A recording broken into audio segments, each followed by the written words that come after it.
Good afternoon. How are y'all doing today? Everybody good?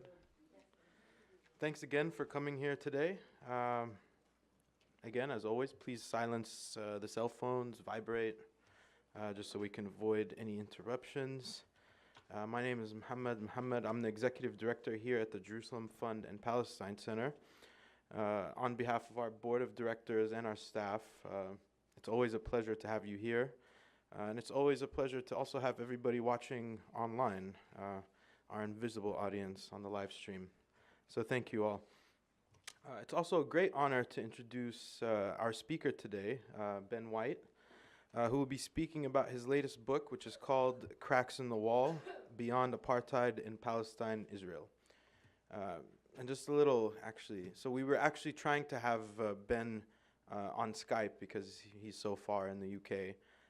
But we got lucky and he managed to make it out here, so he's here all the way from the UK, so thank you, Ben. Appreciate it.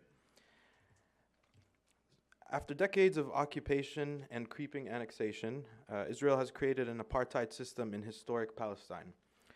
Peace efforts have failed because of one hard truth. The best Israeli offers do not meet the minimum that a truly free Palestine would require, nor that international law would actually recognize. There are, however, widening cracks in Israel's traditional pillars of support for this policy. And in this book, Ben White lays them out.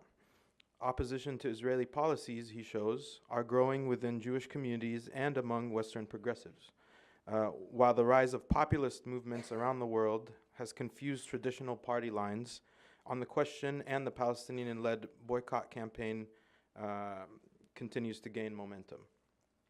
Now, Ben White argues, is the time to plot a course to avoid the mistakes of the past, to create a real way forward and beyond apartheid in Palestine. Copies of the book will be available for purchase after the event, so please grab one on your way out, and I'm sure Ben would be willing to sign them as well. Oh, are they really? Okay, all right. Well, that's why you should get one. And there are only 17 here, so. So a little bit about Ben White, who most of you probably know, but for those who don't know, he's a journalist and analyst who has been visiting and writing about Palestine for more than a decade. He's the author of 4 books, including Israeli Apartheid, A Beginner's Guide, and his latest, Cracks in the Wall, Beyond Apartheid in Palestine-Israel. His articles have been published by The Guardian, Independent, Al Jazeera, Newsweek Middle East, and many others. He's also a contributor to Al Shabaka, the Palestinian Policy Network. And yeah, I've been personally following Ben for a long time. He's very active on social media, and you should follow him as well. Ben will speak for about 45 minutes, after which we will have a Q&A session. As always, I ask that you please wait for the mic to come to you so that everybody online can also hear you. And again, please keep your questions brief and to the point. And for our online audience, you can tweet your questions to our Twitter account, which is @PalestineCenter. Without further ado, please join me in giving a very warm welcome to Ben White.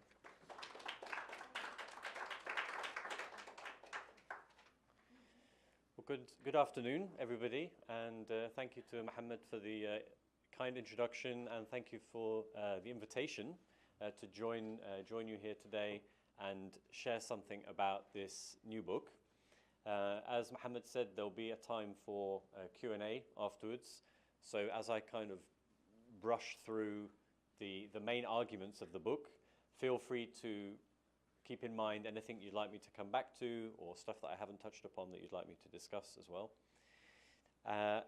Yeah, the book is divided into 3 parts, and the argument is divided into 3 parts. And I'm going to say a little bit about each one of those 3 parts. The first part of the book takes a look at the reality on the ground in Palestine-Israel, and sketches out the contours of what exists today, which is a de facto single apartheid state between the river and the sea in all of historic Palestine, in today's Israel and occupied territories. And I go into a little bit about the political processes of the last few decades that have been part of and that have enabled Israel's de facto annexation of the West Bank in particular. The second part of the book shifts focus to an international, a sort of an international dimension, and particularly looking at some developments that have been taking place in the US. Those are the cracks in the wall that I talk about. These are the positive developments and trajectories, which I'll elaborate on.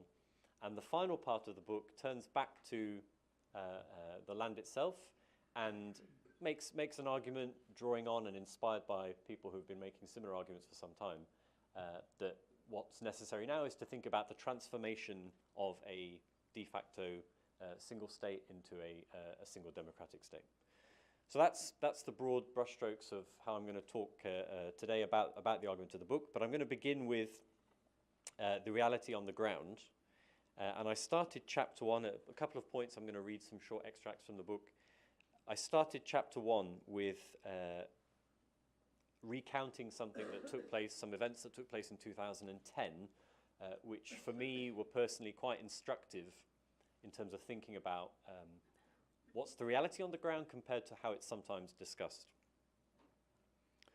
It was 4:30 a.m. on the 27th of July 2010 when 1,300 armed Israeli police officers descended upon Al-Araqib, a small impoverished Bedouin Palestinian village in the Negev region of southern Israel.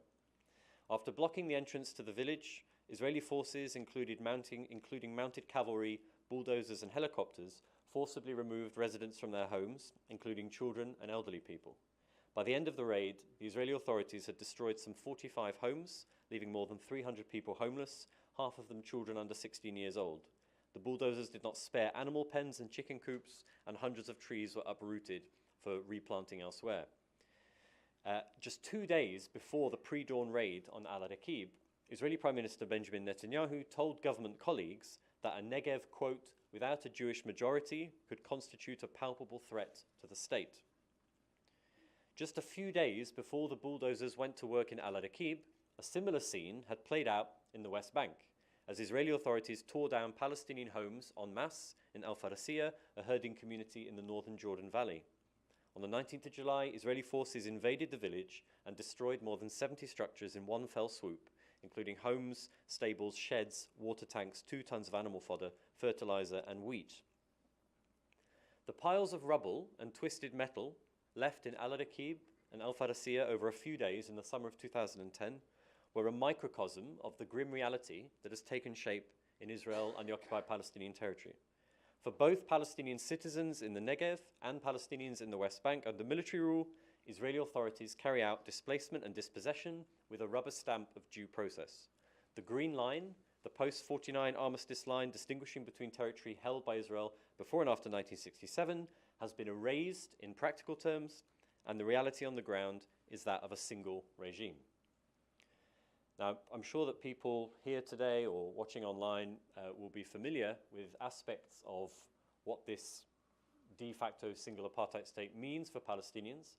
But just as a quick overview, to remind us, in the West Bank, those Palestinians under a military regime, their lives really are dominated by the presence of 200 plus illegal Israeli settlements, including both official Israeli government sanctioned settlements, as well as the so-called unauthorized outposts.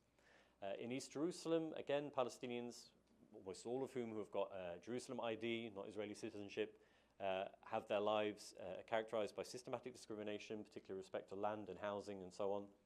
Palestinian citizens of Israel inside the 67 lines, again, contrary to many widely held perceptions, have also always experienced systematic institutionalized discrimination, including long before the Jewish nation state law that was passed last year. Palestinians in the Gaza Strip experience Israeli apartheid at its most brutal, through not just through the ongoing occupation and the blockade, but also through the periodic devastating Israeli assaults, and as we've seen in almost precisely the last 1 year, the use of Israeli army snipers against civilian demonstrators. And for Palestinian refugees outside of historic Palestine altogether, of course, this de facto single state prevents them from returning home. Now, as I wrote the first part of this book, I wanted to go beyond just this kind of factual description of how things are now, and to look a little bit into how that's come to be. And one of the things that I was struck by was how this has Israel's de facto annexation of the West Bank has just proceeded sort of in plain sight, really. I don't know how many people here have heard a warning along the lines of the door is closing on the two-state solution, or this is the last opportunity for a Palestinian state, or the window is closing, something like this. And normally that kind of warning is talking about, or is focused on, the issue of Israeli settlement population numbers, or the size of Israeli settlements themselves, how much land they're taking up in the West Bank, and so on and so forth. Former Israeli Deputy Mayor, Meron Ben-Venisti, once warned an American audience that in terms of preventing Israel's irreversible hold on the West Bank, the time was, quote, 5 minutes to midnight. And he said that in 1982 in DC. Now that was 15 years after Israel's military occupation of the West Bank and Gaza Strip had begun. And that warning has been repeated time and time again. And as I was thinking about that, one of the reflections sort of it led to is a sort of a question about just how useful or illuminative it is when discussing the feasibility or probability of a Palestinian state being established in the occupied territories. How useful is it to focus on settlement numbers and settlement size? The idea that there might be some magic cutoff point beyond which it's not possible to have a Palestinian state anymore. Is there maybe a better way of analysing that and looking at that? Around the same time that a few years after Meron Ben-Venisti made those remarks in '82, Professor Ian Lustig, a US Middle East Studies professor, he wrote a report actually commissioned by the US government, by the Defense Department, on this exact same topic, the idea or wanting, Ian Lustig was asked to look at the extent to which Israel's hold on the occupied territories was already sort of past this point of no return. And Ian Lustig argued already at that point that instead of looking at settlement numbers, which obviously back then were much smaller anyway, he said it was better to look at different kinds of thresholds, such as institutional thresholds and what he referred to as psychocultural thresholds, in other words, the extent to which the Jewish Israeli public, or at least a majority of them, view the West Bank as much as part of Israel as, say, the Galilee or something like that. So I thought those kinds of observations, I think, still have a lot of utility today in terms of where we place the focus on our analysis. And the other thing that I thought was interesting was the way in which, potentially counterintuitively, potentially not, the official, mainly US-led peace process has also been one of the factors that has helped Israel to de facto annex the West Bank. And one of the ways in which that's worked is that the politics of the peace process and the framing of the peace process puts in the future, on the horizon, a Palestinian state. And it presupposes that there'll be some Israeli withdrawal from the occupied territories, or at least from most of them. But precisely as that's been on the hypothetical horizon, Israel's been doing all it can to make sure that it never will withdraw from the occupied territories. But this sort of, the idea that at some point Israel will, has been one of the things that's shielded Israel from the accountability for the apartheid system that exists today. Boris Johnson, when he was the British Foreign Secretary a couple of years ago, went to Israeli occupied territories on official business, and he said something like, paraphrasing him slightly, he said, without a Palestinian state, this will be an apartheid situation. It was very simple, and he used the A word. Very similar language to what John Kerry had used when he was still Secretary of State. Even someone like Ehud Barak had said something, again, very similar a few years before that. But what they're describing is now, okay? They're saying if Israel controls the lives of millions of Palestinians who can't vote in the only parliament that matters between the river and the sea, the Knesset, then this would be an apartheid reality. But that's what exists today, and it didn't turn up yesterday or last week or last month. It's been the case for many, many decades. And the only reason they're really able to talk about it in this hypothetical sense is because of the political framework of the so-called peace process and the horizon that it supposedly provides for an Israeli withdrawal. Just before I move on to some sort of more good news, as it were, I also just wanted to mention one other bit that I sort of conclude that part of the book with, which is an honest reflection on the political impasse that there exists now, and in particular, an honest appraisal of what's actually on the table from the Israeli side of things with regards to the Palestinians. And broadly speaking, there are three camps, and you see them reflected in the current, in the election that's going to happen soon. You've got the camp that basically wants the status quo, and I think probably Netanyahu maybe sits in this camp the best.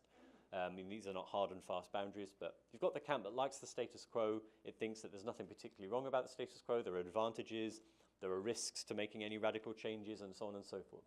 Then you've got people within Likud, and of course also within other parties even further to the right, who are advocating for partial or total formal annexation of the West Bank. And then you've got those who advocate so-called separation, mainly represented in Israeli opposition parties currently.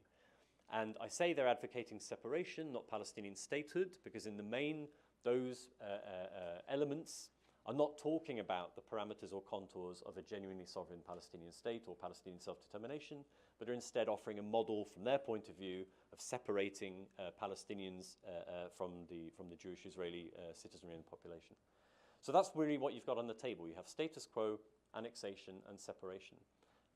And as Mohammed mentioned in the introduction, the sort of core reason for why there has been no progress on the big picture political front is because the maximum that's ever been on offer from the Israeli side has never approached the minimum that Palestinians can accept or the standards of international law.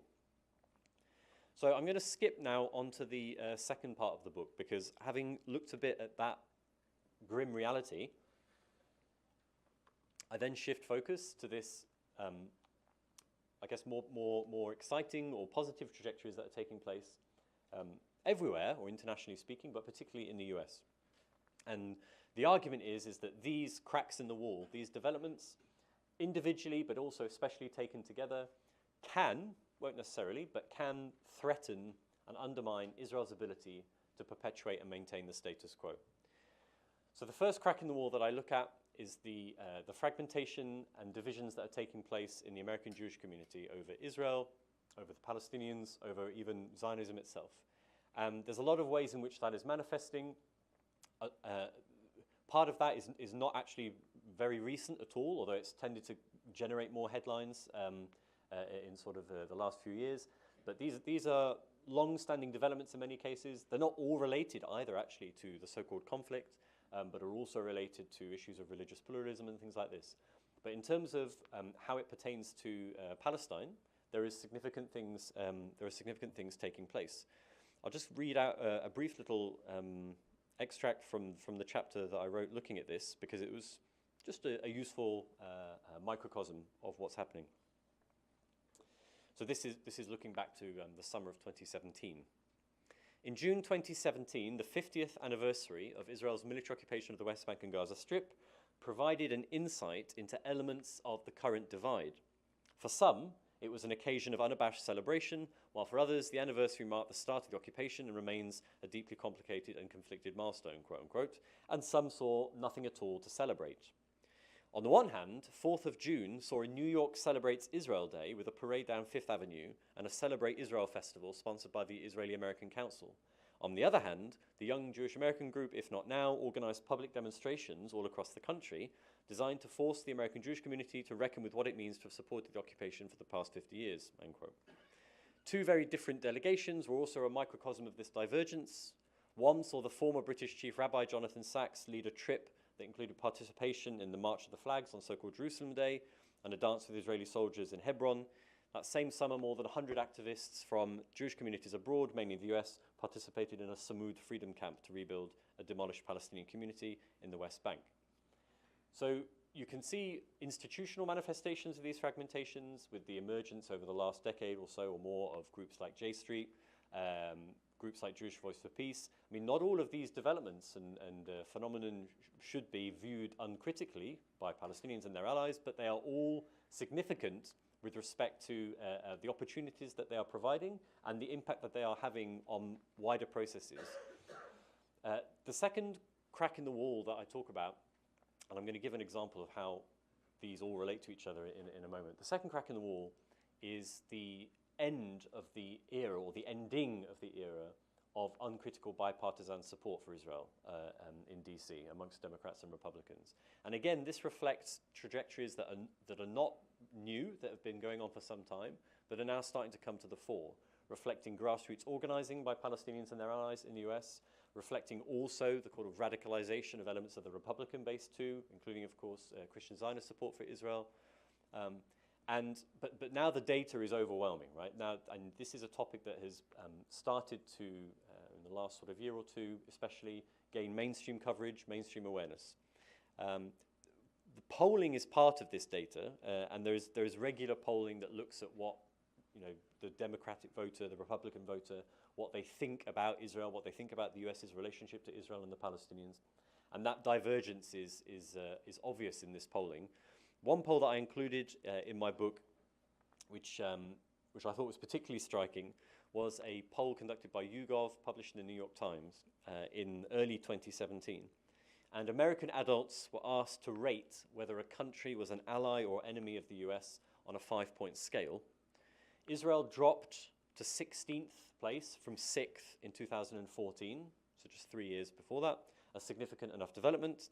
But even more striking was the vast disparity between Republicans and Democrats, who placed Israel 5th and 28th, respectively.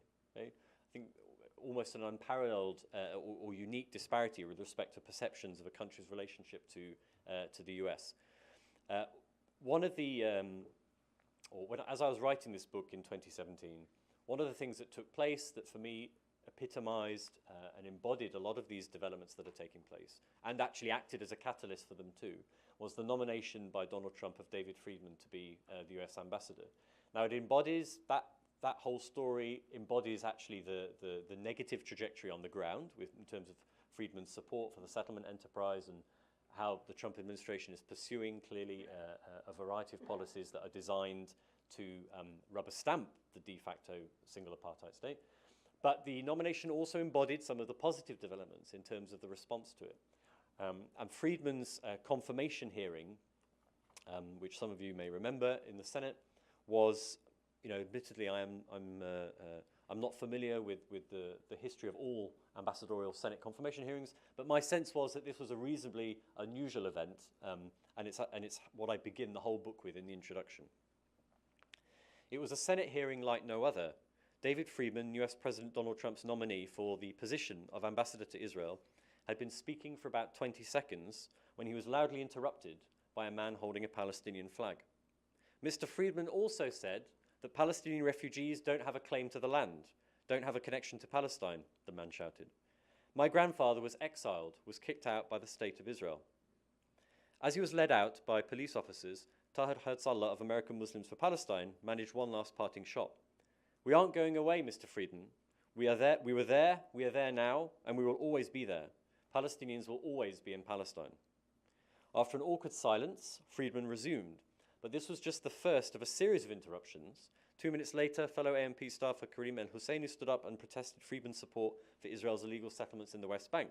Waving a Palestinian flag, El-Husseini was also removed and arrested. Before Friedman could get to the end of his opening statement, he was subjected to an equally dramatic interruption by 3 members of If Not Now, a group started in 2014 by young Jewish Americans in the context of so-called Operation Protective Edge. You promote racism, fund illegal settlements, one man shouted. We will not be silenced. You do not represent us, and you will never represent us. Another activist stood and stated loudly, Israeli occupation is an injustice against Palestinians and a moral crisis for American Jews. Moral American Jews stand against occupation and against Friedman. So that whole episode, and it also played out in public with some Jewish American organizations taking a stand against the nomination, some not saying anything at all and some supporting it. The fact that the final confirmation vote was split down party lines as well really embodied the way in which these trajectories and developments have come to the fore, have come to the public gaze more, and the way in which the Trump administration is also acting as a catalyst for these developments. All of which are developments that the smarter Israelis, policy-wise, understand represent a so-called strategic threat to their ability to maintain the apartheid status quo. The third crack in the wall that I talk about is the BDS campaign, the Boycott, Divestment and Sanctions campaign. Started in 2005 by 100+ Palestinian civil society organizations. In its essence, it is the same as many civil society-based boycott campaigns that have existed around the world at different places at different times, whether in terms of international solidarity or whether in terms of just also like localized campaigning. Everybody is familiar with the concept of a boycott and why that works, why it's necessary in certain situations where moral persuasion or other factors haven't worked. A boycott is intended to bring about a cost to an unjust status quo, and the Palestinian boycott call is no different in that sense.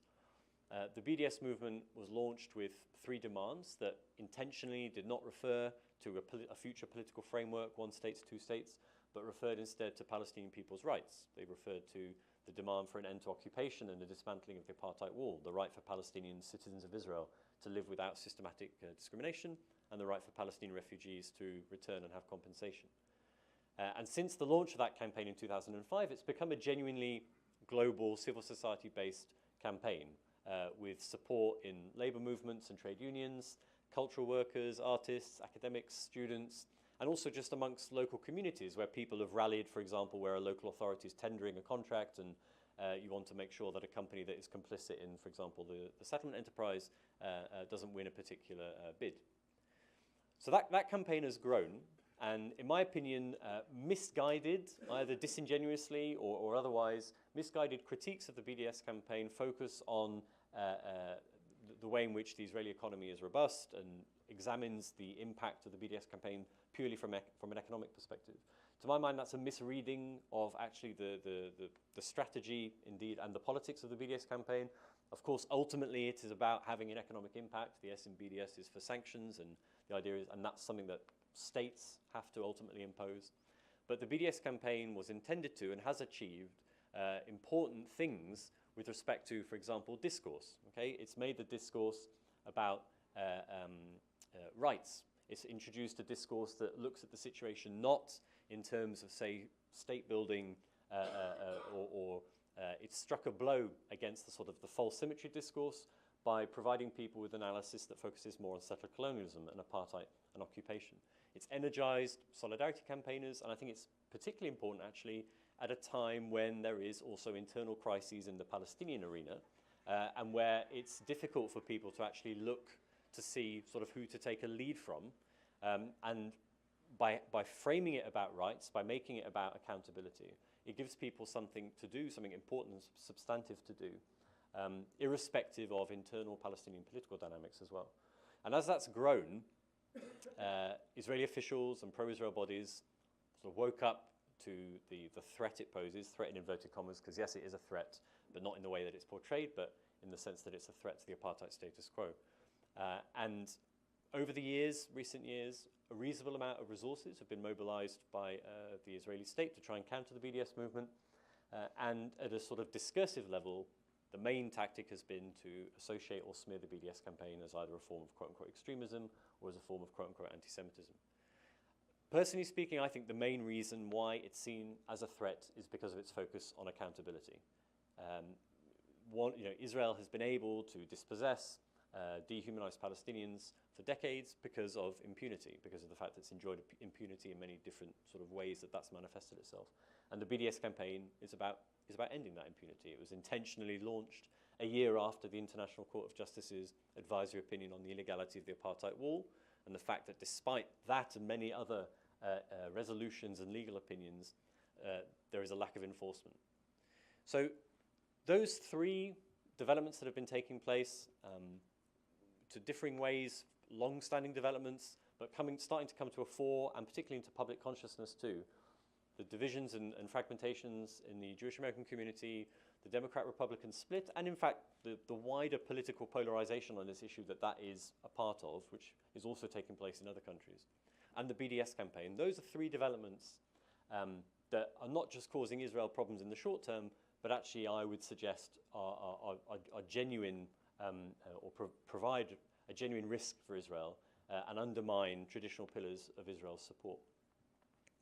So, having looked at the apartheid reality on the ground today, taken that sort of sidestep to look at those positive developments outside, the last part of the book switches the focus back to what's happening on the ground. And the final part of the book makes an argument for a single democratic state. Now, in a reasonably short book, and in the last part of it, the aim was never to provide a blueprint or a sort of comprehensive argument for why this is a model that is worth pursuing. But what I did hope to do was to look at a few specifics and also, I guess, above all else, to help people imagine and conceptualize that this is something that is essential to consider seriously. I look a little bit about issues like the democratic constitutions, the way in which there is very interesting and vital reference points that already exist, thanks to work done by Palestinian citizens of Israel with respect to a democratic constitution, the issue of the refugees' return, and so on.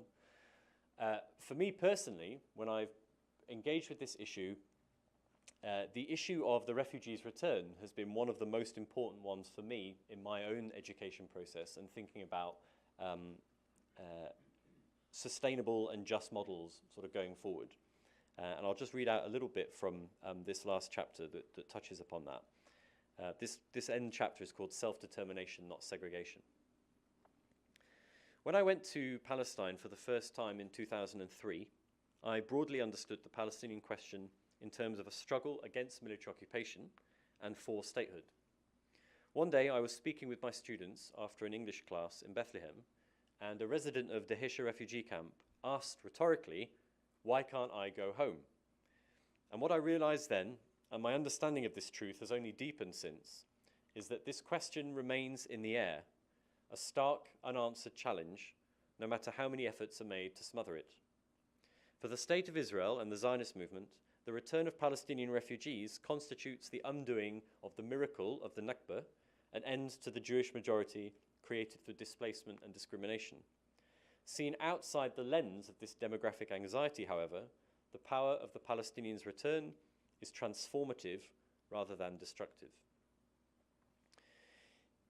Drawing on the arguments of many amazing scholars and activists over the years, I try and introduce some of those signposts towards a single democratic state, to argue that attempts at resolving this question through ethnic partition have been a manifest failure, and that it's critical to do some big thinking that involves, for example, decoupling self-determination from ethnic statehood, that looks at making a distinction between what are perhaps illegitimate demands and legitimate rights, a way that looks and understands that from a practical point of view, you're talking about really a single territorial unit with respect to water resources, topography, the religious and cultural landscape of the land as well.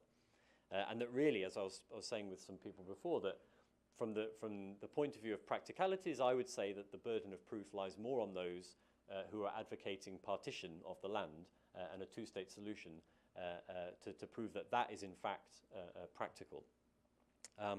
But like I said, the last part of the book is really for me about trying to imagine something different, and to put in, to sort of put on the table and move into the conversation something that has been long marginalized, particularly at sort of the official level and at policy level as well. So I am going to finish by, before we have plenty of time for discussion, I'm going to finish by reading out the last part of the very end of this book, which hopefully gives an idea of where I'm coming from in terms of this vision. This one state is not so hard to imagine, especially when you travel around that land, as I've done on and off over the last 15 years. It's more now. As this book has been at pains to describe, a de facto single state already exists and has for some time. Only it is an apartheid one, defined by harsh boundaries of inclusion and exclusion, whose power structures are shaped by the politics and priorities of settler colonialism. It is a landscape of walls and watchtowers.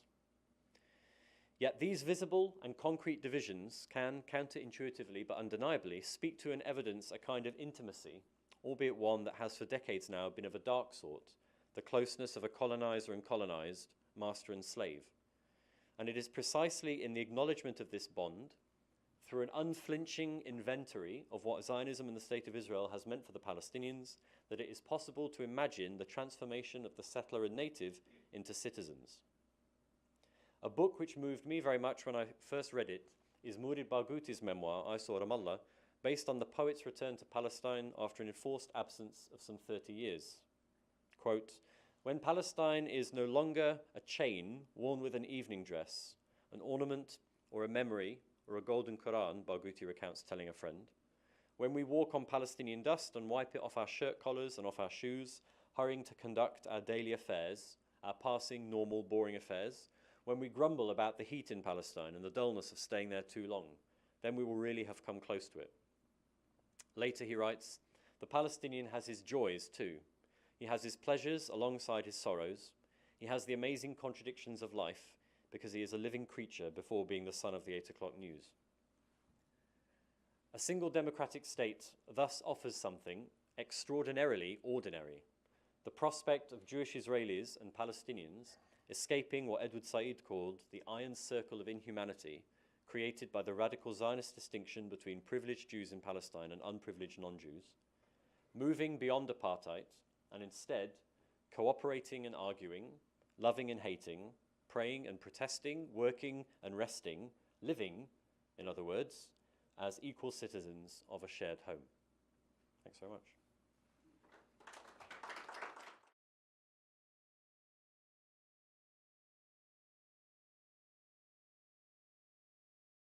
Ben will address them. Thank you. My name is Saeed Erekat. I'm a Palestinian journalist. I think Lustig's two-state illusion is finally dawning on this administration. I think they are moving in recognizing that there is no two-state, because listening to Friedman this week at AIPAC, he said basically that. I mean, there's going to be no pulling out of the West Bank. So, and this illusion really was perpetuated by the PA, by the Palestinians. Now my question to you, this is a long discussion, but I want to ask you a direct question on why do you think today is the first anniversary of the return marches, where hundreds of Palestinians have been killed. Why this did not make a dent in the consciousness, let's say, of Europe, of Americans, and so on? Thank you. Hi, I'm Netra Halpern with the Peace Films. I have a question about you.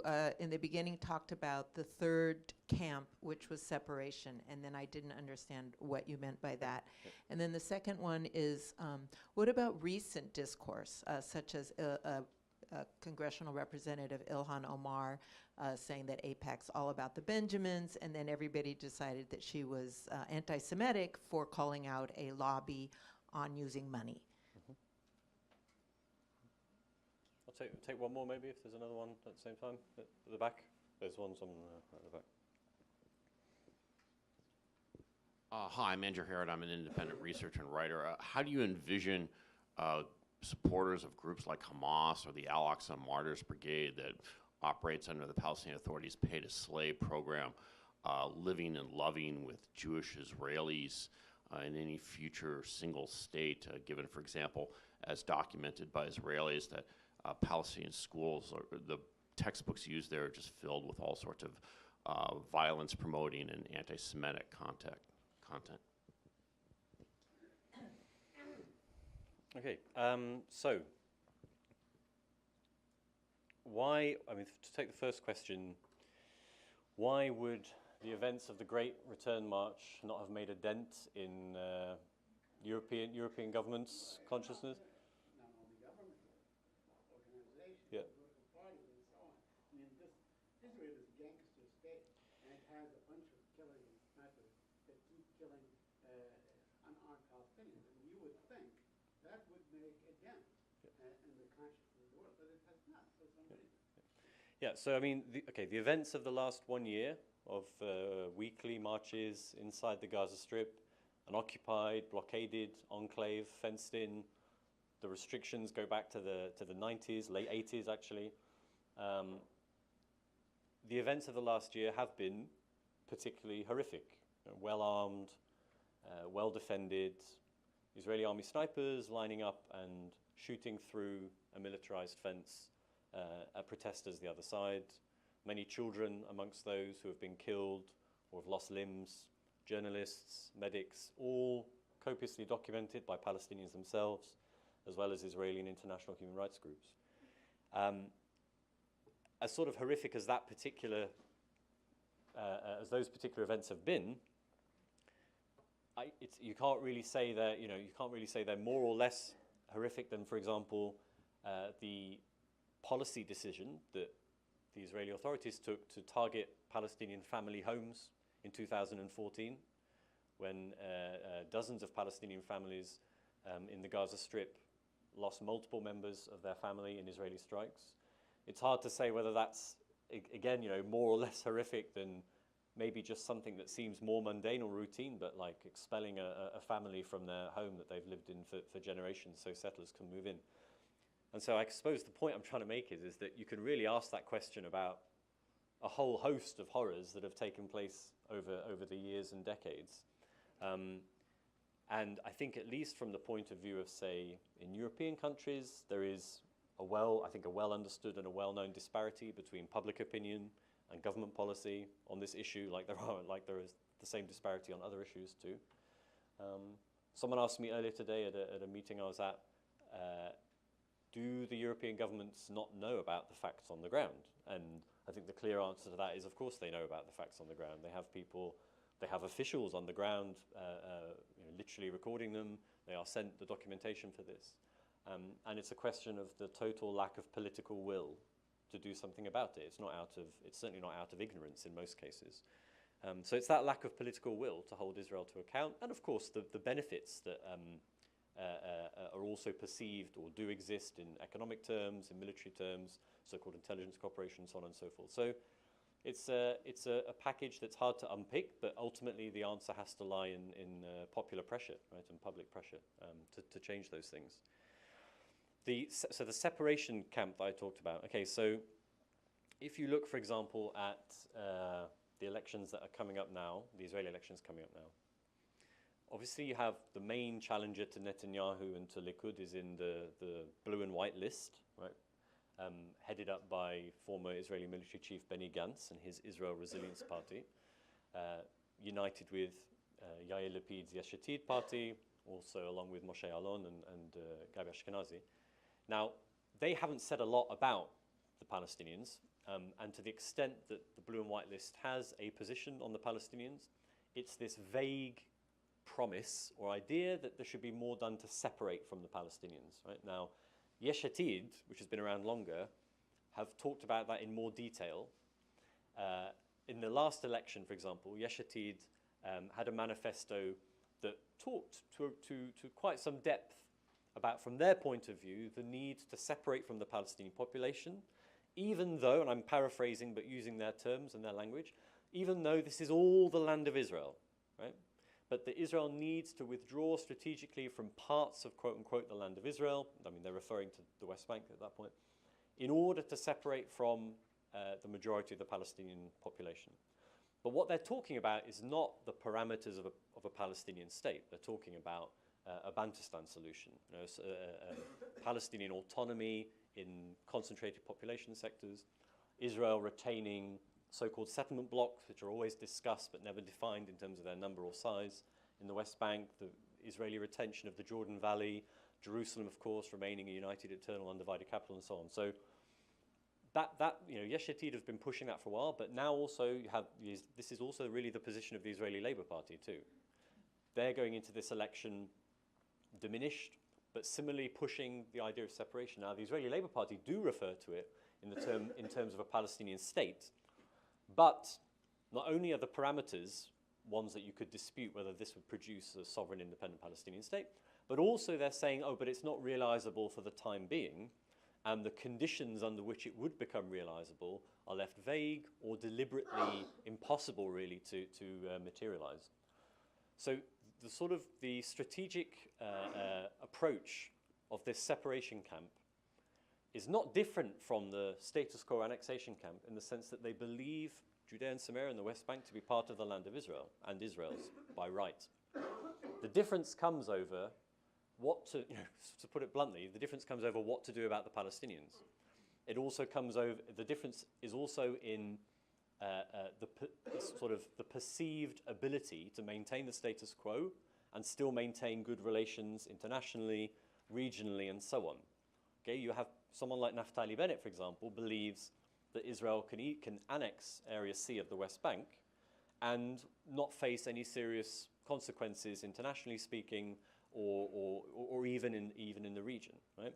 Whereas someone like Tzipi Livni, for example, made a long-standing political argument, which didn't really get very far domestically, but made an argument that actually no, Israel needs to, quote unquote, separate from the Palestinians, both for its own sake and for the idea of protecting a Jewish majority of citizens, but also for Israel's sort of international standing and so on. So hopefully that sort of unpacks it a little bit better in terms of what this separation camp is proposing. And yeah, I mean, the conversations that are taking place now off the back of Ilhan Omar's comments, but off the back, I mean, this is, like I mentioned when I was speaking, you know, you can go back now over a few years and spot particular moments where conversations are taking place that wouldn't have done before, about boycotts, about the role of pro-Israel advocacy groups, about the apartheid word and that entire framework, whether that is legitimate way to describe what's happening on the ground.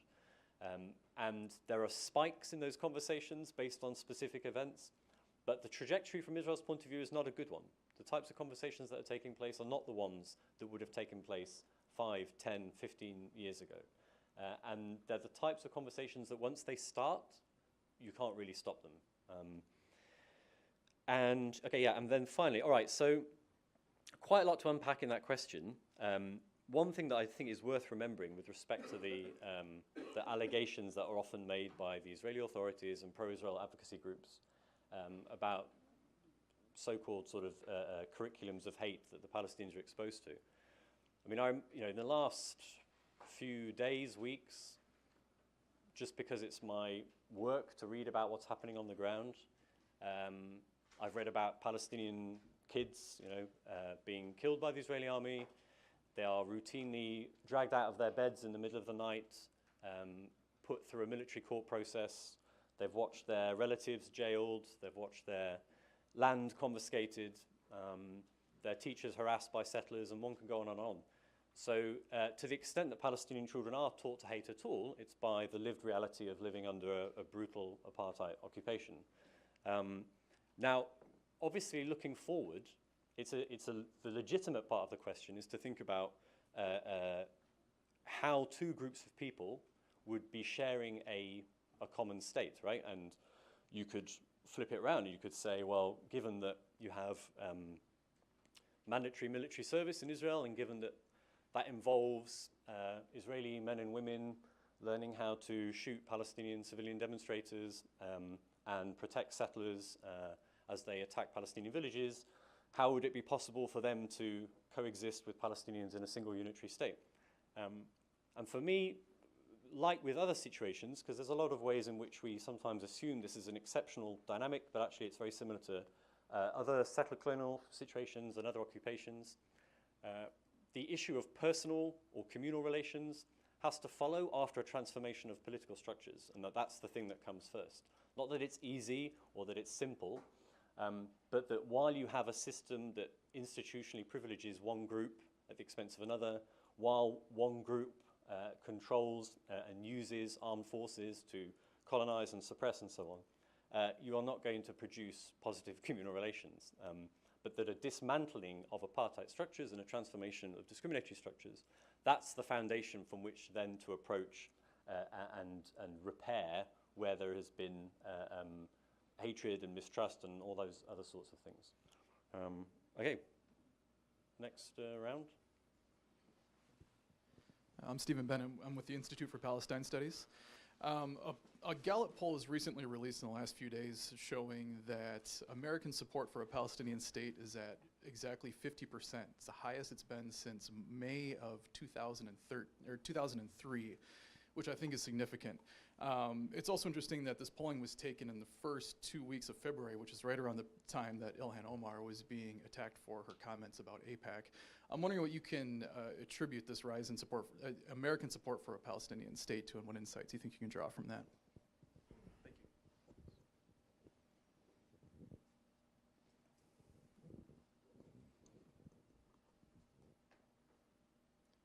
Thank you. Thank you very much.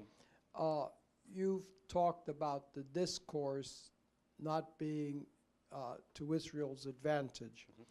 But I wonder if you could say a little bit more about how you see this transition to the single democratic state, and the role of countries like Russia, China, France, and Iran in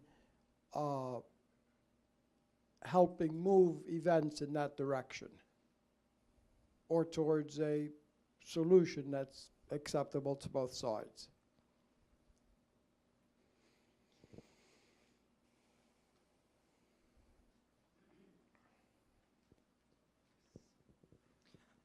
Thank you for coming. I think it takes an incredible amount of courage to do what you're doing, and I think I'd just like to thank you for that.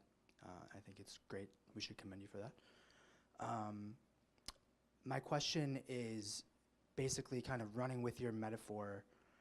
If someone was interested in expanding the cracks that exist in the wall and sort of maximizing the return they get on that investment, what cracks do you think would be the ones to prioritize? And maybe even like a little bit more specifically, like say if you say BDS is a crack to prioritize, there's a lot of different strategies within BDS that you could use, right? So just be interested to hear what you have to say about that. Okay. Yeah, all right, thanks for the question. So why, if I'm sort of remembering it and paraphrasing it correctly, you know, why has that US public opinion support been rising? Well, I think primarily when we discuss that, we have to give credit to the quite tireless and often unthanked organizing of Palestinian Americans, of their allies and solidarity groups who have been working in an often pretty hostile environment for a long time, trying to work on grassroots campaigning and I'm suddenly bathed in blue. Does it look weird? And that's a really critical part of what's going on. Some of that then feeds up in the political mainstream, and you also start to have conversations, you know, on mainstream media, on sort of wider distribution that affects the public discourse. I think you can also, I mean, in the UK, for example, Israel's attack on Gaza in 2014 was one event that proved quite critical, I think, in terms of sort of shaping criticism of or awareness of what's going on. So I think you can sort of look to these particular spikes or things that are happening in the news at a particular time that just raises it to the fore. I mean, also there's long-standing polling that shows that, you know, to my knowledge anyway, that a majority of Americans actually support a far more equitable approach to this question than successive US governments have taken anyway. So to that extent, I don't think it should be that much of a surprise. I would throw out like a note of caution as well, though, which is that one of the things that's happened is that lip service to a Palestinian state has become, you know, quite a common feature of how both mainstream politicians are approaching this issue, and also how even some pro-Israel groups are approaching this issue. And that's taken place for different reasons, but the only thing I want to flag up is that that's contributed to it becoming part of a mainstream discourse, right? And it's to support a Palestinian state has been detoxified, right? In that sense. I mean, even in the US in some sectors. But the only note of caution I'm sounding is sort of evaluating the extent to which that's always a positive thing, because actually, you know, depending on who's talking about it, it's worth interrogating what kind of Palestinian state do they have in mind, and also in addition, what are people talking about in terms of accountability for violations now? And I think that can often be an important way to start distinguishing between those who are talking about support for Palestinian state disingenuously or in a quite superficial way, and those who are actually approaching it from a different angle. But certainly on the level of public opinion, I think you can track like significant events that have either happened in the news, like there, you know, in Palestine, or that are happening domestically in the US that have started to, you know, to move that in that kind of direction, building on that long-standing disparity between public opinion and you know, state policy anyway. Just to skip. Okay, so as you were asking the question about the role of those other actors and states in that kind of transition towards a single democratic state, and whether those countries would have a role in that. Well, yes, and internally, how will that democratic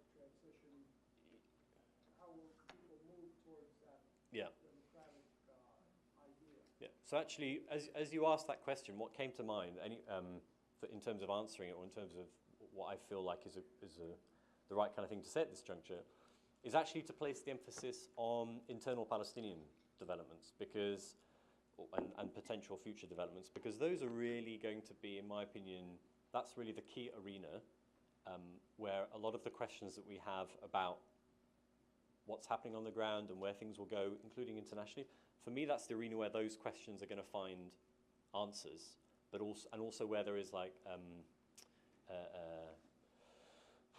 well, to put it a different way, you take something like the BDS movement, the BDS campaign. It's grown a lot, and I'll come back to it in a moment for the other question too. But there is a sort of natural ceiling on something like a BDS campaign, for as long as there is the issues of division, stagnation, representation in the internal Palestinian arena, right? Until there is a sort of unified leadership with a program of where to go and how to get there, whatever that happens to be, right? Then there are certain limits or caps on the developments that can take place externally too. And that's intimately connected to the question of like a transition to a single democratic state, because that's, of course, a divisive topic, or one that is Palestinians have got a wide variety of different opinions about anyway, right? If you sort of just looked at it, you could take one sort of insight that's provided by polling of Palestinians in the West Bank and Gaza Strip, and you find that it's a minority, it's a minority of Palestinians who are supporting the idea of a single democratic state, but there's also now not really a plurality for a formal two-state solution, and there's certainly a disillusion that would ever be possible, right? So that's one kind of way of looking at it, but of course that's only part of the Palestinian population anyway. So I suppose what I'm saying is that for me, the most important arena to look at and think about in terms of how these transitions could or might not take place is actually the internal Palestinian arena, because that's where ultimately these decisions will have to be made about what sort of demands the Palestinians are going to make and what strategies they're going to adopt for getting there. And a lot will flow out from that afterwards. In terms of the expanding cracks, or which ones to sort of focus on, I mean, I have to say that, in my opinion, it actually depends on where a particular person happens to be engaged, what kind of community they're embedded in. I think all three are important in and of their own right, and what a particular person decides to kind of pursue or do, or what a particular group or organization decides to do, I think really depends on the case-by-case assessment of where they think they'll have most impact, what are the constituencies that they're maybe most trusted by, those kinds of things. With BDS specifically, I mean, all of the areas of the BDS campaign are important. I mean, I think cultural and academic boycott, in my opinion, are very important because of the way in which they play a role, particularly in the like discursively speaking, and the way in which it contributes towards a key element of the BDS strategy, which is isolation and a cost to pay for the status quo. And when I say a cost, I'm not even really there talking about a financial cost, right? It's about making it clear to Israel and Israelis that this is an unacceptable situation. The third, I mean, another part of the BDS campaign that's done well and is also important to focus on is on those campaigns where there are specific connections to Israeli settlements in the West Bank and aspects of Israel's occupation of the West Bank and Gaza Strip. And I say that, I say it in terms of like a specific focus on those, because of course there are some people who still talk about an opposition to BDS, but support for a settlement-only boycott, right? A boycott purely of settlement produce. And I think a conversation that needs to take place is a recognition of the way in which that position is often less about what will most strategically work, what is most useful and impactful, and the way in which that's often more about messaging and sort of saying, well, I'm not, I support a settlement-only boycott because I support a two-state solution, or I support a settlement-only boycott because I'm not an extremist like the BDS movement is. The extent to which that position is more about sending a message and signaling. Because even if you did want a two-state solution, And even if you did find the only objectionable thing that Israel does is to create settlements in the West Bank, then it still doesn't make sense to only boycott settlement produce, because it's the state that has created the settlements. It's Israeli banks that help finance the settlements. It's a whole host of Israeli institutions and so on and so forth that are complicit in and furthering the settlement enterprise. Anyway, so yes, I think, but on a campaign by campaign basis, that's often a very strong focus to take for obvious reasons. So yes, I think, I mean, overall, I would say it's got to be case by case specific and seeing where in your own community or context it makes most sense to focus. Any more?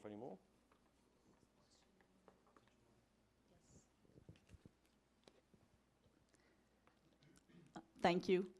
So I'm involved in some interfaith talks, often with Jewish and Muslim groups.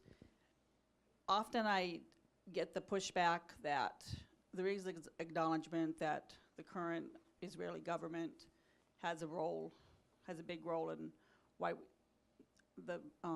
nothing is moving forward. But I also get pushback about that the big problem is Hamas, and that until Hamas is dealt with by Muslims and acknowledgement that they're a big part of the problem, that nothing can move forward, and that they're the biggest problem. What are your thoughts about that, and what are legitimate responses, constructive responses that can be given for that? Thank you.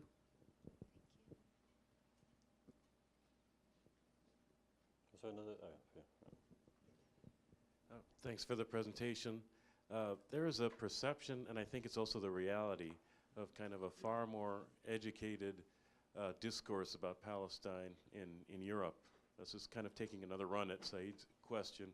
But we can only kind of dream of that discourse here about the illegality of settlements, of the understanding of the occupation, but it doesn't translate into any meaningful substantive accountability on the ground. And this has been true, for a long time.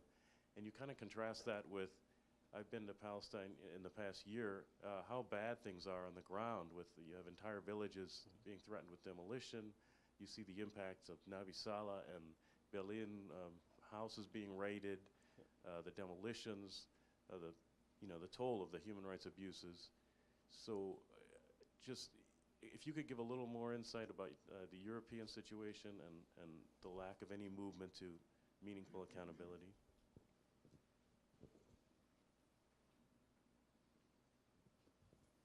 Thanks again, Ben. I actually wanted to ask something. Going through your book, there was a couple of quotes. This one is from M.K. Yoav Kish, I guess is how you say it. The maximum we are willing to give is far from the minimum the Palestinians are willing to take. Another one, which was from former Israeli Prime Minister Ehud Olmert. If the day comes when the two-state solution collapses and we face a South African-style struggle for equal voting rights, then as soon as that happens, the state of Israel is finished. So these are members of the Israeli government that are brutally honest about the fact that basically they want an apartheid-like state, essentially. I mean, that's what this is what the quotes are suggesting. How do you, I mean, what are your comments on that in terms of, yeah, I mean, they're not even trying to hide it. They're very honest about it.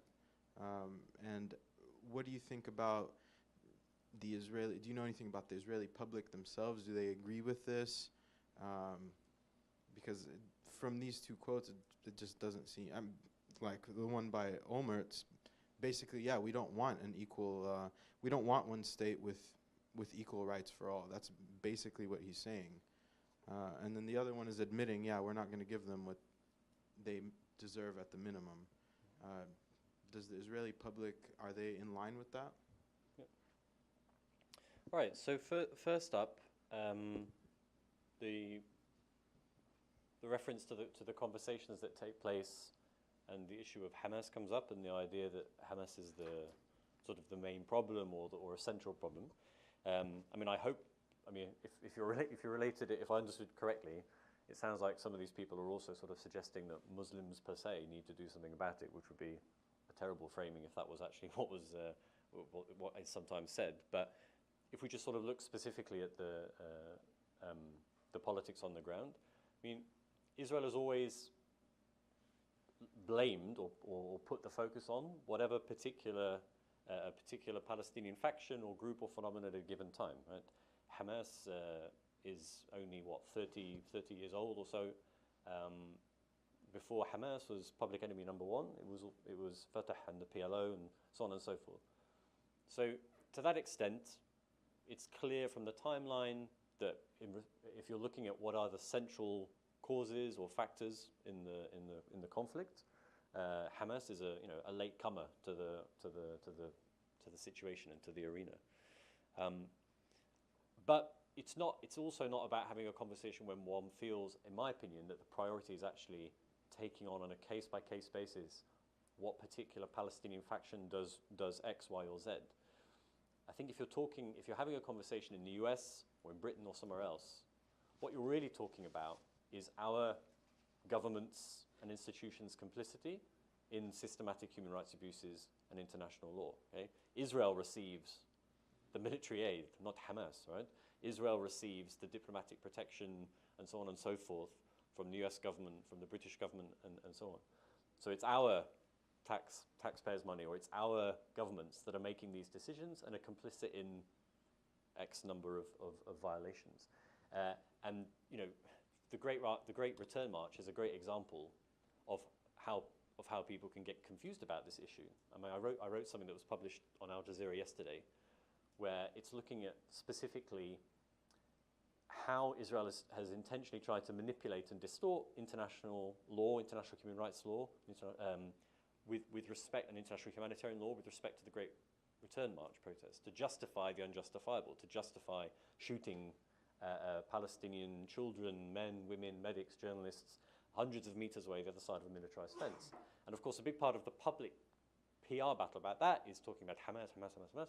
The point is, none of that actually, the whole point of these types of rules and standards that we try and sort of, hold people to account for is that they don't change, or they're not diluted by the existence of one political group here or another there, right? A Palestinian has got basic human rights that exist irrespective even of that individual's membership in any particularly given organization.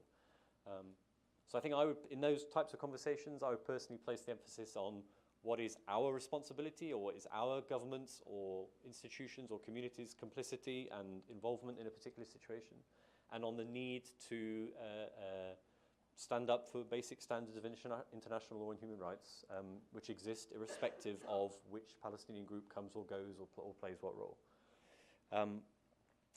And then we're going back to Europe. I mean, I would sort of dilute one's enthusiasm for the situation in Europe about this issue. You could make an argument that, in fact, the European Union, for example, specifically, you could make an argument for its position being as bad or worse in a way because of the hypocrisy of it, because it's rooted in theory in a commitment to international law, into the inadmissibility of the conquest of territory by acquiring territory by force, and the illegality of the settlement enterprise and home demolition, so on and forth. It's all documented. It's all routinely condemned. So it kind of it looks better, right? But actually, if you're taking that position, then why are you continuing preferential trade deals? Why are you signing new military research agreements? Why are you doing X, Y, or Z? There's some things that are better for sure, and that aren't sort of to be dismissed. But actually, the contrast between what is a lot of the theoretical or the lip service position again, the contrast between that and policy actually is pretty glaring. And I suppose at least the one thing you can say for the Trump administration is that it's being pretty clear about what it's doing and what it thinks and the steps it's going to take to sort of make that happen. Again, the position of European populations is different from what the governments are doing. But I think that's really important to remember, that the EU as a body and as an entity is really deeply complicit and involved in Israel's status quo and in the EU's inability or political refusal to hold Israel to account, and only offering advantages really, and very, very occasional minor measures. I mean, they don't even approach anything that you describe as a sanction or something like that. It's a really problematic, hypocritical approach. And finally, a question from Mohammed. I mean, the quotes are important, especially when you're writing a book, but I think you really have to place emphasis on the policies. I mean, actually, yeah, you can find hundreds and hundreds of quotes from Israeli politicians where they say things along these lines. But the proof, the real evidence is in the concrete material realities on the ground, the way in which successive Israeli governments have deliberately created this apartheid reality on the ground, and have not, whatever particular combination of coalition partners have been in government at any one time, they've all pursued the settlement enterprise, they've all pursued the incorporation of the occupied territories into the fabric of the state. And they've all, the successive elections that have taken place ever since the occupation of the West Bank and Gaza Strip began, there hasn't been a platform from any mainstream Israeli political party, or certainly at least a party that could plausibly form a government. There's been never a platform for an independent Palestinian state in occupied territories. And the Israeli public, the Jewish Israeli public, returns and votes for parties that are in favor of the apartheid status quo, that are in favor of the systematic discrimination that exists inside the 67 lines as well. And there's, if you just take sort of a specific case-by-case look at military assaults in the Gaza Strip, always very, very high public support for what's taking place there. And that's a key part of the argument for the boycott, right? It's a key part of the argument for isolation and BDS and so on. Because without that external pressure, of course, alongside with internal resistance too, but without that external pressure, you won't get the shifts. Do we have any final questions?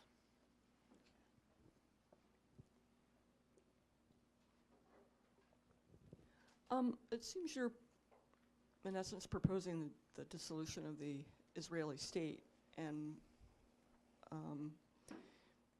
equal rights, which would be a wonderful thing, but realistically, is that a pipe dream that, I mean, don't most people in Israel support, is there ever going to be any realistic support for that, that the Democratic Party here, who can't get anything together domestically, is going to present a pressure to move something like this forward, or a boycott? And do you see any resolution with something less than a model that is less than everyone having an equal vote, having still an Israeli state, but not this horrible state for the Palestinian people, something in between, as something that might more realistically happen?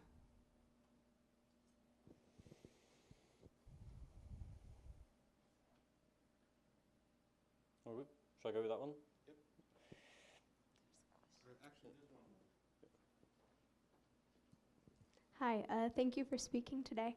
One thing that has sort of could be related to a lot of the questions that have come up on changing American views towards Israel and sort of shifting away from bipartisan support is actually related to demographic changes in the United States. In particular, the rising population of Hispanic people in the United States. And one thing that ends up happening is the Hispanic community is very divided on Israel, and in what ways are people who are attempting to sort of widen the cracks focusing on building support among minority, soon-to-be majority communities in the United States for Palestine? Because from what I understand, Israel has already begun to court those groups of people. Thank you.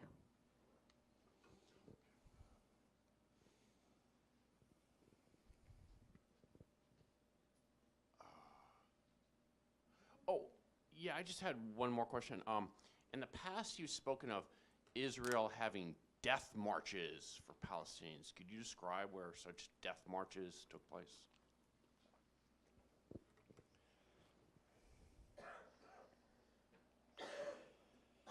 Okay.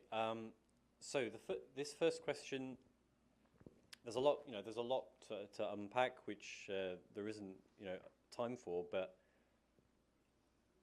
one of the reasons why I personally came to the view that a single democratic state is the best framework, like long term and going forward, is because to my mind it actually it takes seriously and looks honestly at the root political causes for the so-called conflict, and it takes them on head on. It looks at that extract that I read out from the end, quoting Edward Said, and this is something that he wrote in 1978, I think it was, in The Question of Palestine. These real root causes, right? The creation of a settler colonial state, the expulsion of Palestinians to create a state for one group of people in a land where there was already another group of people, the way in which that shaped Israeli state institutions and policies in the occupied territories after 67 and so on. For me, a single democratic state is something that really goes to it provides an answer to what is the root cause of the whole situation, in my opinion, or at least it provides a way in which that can be resolved, I would say, while protecting the legitimate rights of Jewish Israelis and Palestinians as well. I would argue that that discussion about what is realistic or not realistic, that the idea of an independent sovereign Palestinian state in occupied territories is as unrealistic, if that makes sense, because of Israel's refusal for that to happen, right? A mainstream, across the board refusal for that to happen. So in that sense, Israel is equally opposed to either an independent Palestinian state in occupied territories or a single democratic state. And I think part of what I talk about in the end of this book anyway is the way in which one of the shifts that has to take place is not allowing Israel to define the parameters of what is deemed to be realistic or acceptable. But part of the answer to what you're asking anyway is also, again, going back to the internal Palestinian arena too, because for the time being, the PLO's position is a two-state solution. It's the position that the PA negotiators, well, there aren't any negotiations happening now, but it's the position that they they have, that is the goal. And that's not, I'm not a Palestinian, but that's something that has to, that conversation is something that, and big substantial changes within political structures too, with respect to representation, democratic representation and so on. That's a key part of the discussion about to what extent it's a pipe dream or unrealistic or so on and so forth. Question about the demographic changes. I'm not going to sort of say something that I don't feel I know enough about to comment on with respect to what you're were analysing or pointing to, like amongst these different demographics. I have read about the way in which Israel's tried to kind of get ahead of the curve in that sense, right? And certainly the polling, especially going back to, say, the 2014, I remember reading polling going back to the 2014 attack on Gaza, suggested that age, demographics, racial demographics were starting to become important factors in terms of sort of predicting or assessing opinions about what Israel's doing. That is undeniably a really important part of what's changing in the US in terms of not just like public opinion, but also potentially also with respect to changing large institutions like the Democratic Party, although that's obviously not going to be something that will happen easily or without a fight. So yeah, but that's something actually that I myself would like do well to look into more. And the third question about death marches, assuming that I'm understanding the reference, we're probably talking about some of the events that took place during the Nakba in 1948, when Israel ethnically cleansed the majority of the Palestinians who were living in what then became Israel. And in a number of cases there, including in Ramla and Lid, Palestinians were forced to march from the homes from which they were expelled to outside of what had then become Israel, with many dying on the way as a result of Israel's expulsion. So that would be the historical reference you're looking for. Ben, thank you so much. We really appreciate you coming all the way from the UK here. And it's an honor to have you here. Thank you so much. Please, everybody, give him a round of applause. Oh, and yeah, please buy the book.